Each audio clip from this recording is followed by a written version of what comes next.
বিসমিল্লাহির রহমানির রহিম। আমি বাইজিদ রুস্তমি জিতু। আমি এই গত মাসের 30 তারিখ রাতে আমরা ফ্লাইটে উমরার উদ্দেশ্যে সৌদি আরব এসেছি। আমরা হিলফুল ফুজুল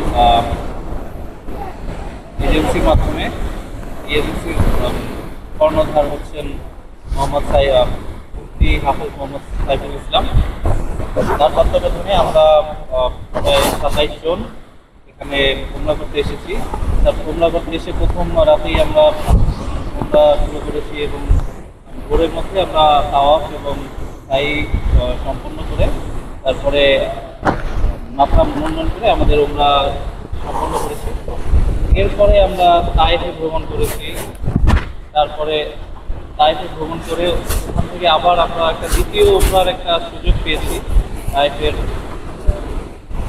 কারণ মানাজিল মসজিদ, যেটাকে মিকাতের মসজিদ বলা হয়, এই মসজিদ থেকে আমরা আবার দ্বিতীয় উমরার জন্য নিয়োগ করেছি। এরপরে আমরা দ্বিতীয় উমরা করেছি তায়েফে। এই এর পথে আবার তায়েফের কিছু দর্শনীয় স্থান আমরা দেখেছি। তায়েফ ভ্রমণের পরে আমরা আবার আরেকদিন ভ্রমণে বের হয়েছিলাম, যেখানে আমরা আরাফাতের ময়দান, মুজদালিফা, তারপরে আরও কয়েকটি দর্শনীয় স্থান, হেরা গুহা, জাবালে নূর, জাবালে সুর, এগুলো আমরা দেখেছি। এগুলো দেখার মাধ্যমে আমরা আমাদের আসলে ইসলামী জ্ঞান, যেটা সেই জ্ঞানের অনেক বৃদ্ধি হয়েছে, যেটা সাধারণভাবে বই পুস্তক পড়ে হয়তো অতটা সম্ভব না, যেটা আমরা প্রত্যক্ষ করেছি সরাসরি সামনাসামনি থেকে। তারপর আজকে আজকে যেখানে আছি, এটা হলো লোহিত সাগরের একেবারে পাড়ে।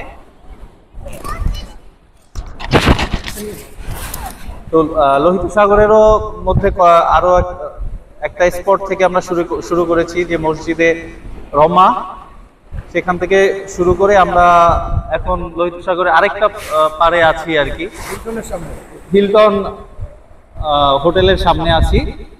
এখান দিয়ে অনেকগুলো বড় বড় বিল্ডিং আছে আর কি, অনেকগুলো টাওয়ার আছে, যেগুলো সৌদি আরবের খুব দর্শনীয় কয়েকটি বিল্ডিং। আর এই যে আমরা দেখতে পাচ্ছি এখন সমুদ্র পাড়ে সূর্য ডুবছে, সূর্য ডোবার যে মানে দৃশ্য, এটা আসলে এই সাগরের পাড়ে দাঁড়িয়ে উপভোগ করার যে মানে আনন্দ বা অনুভূতি, এটা আসলে বলে বোঝানো সম্ভব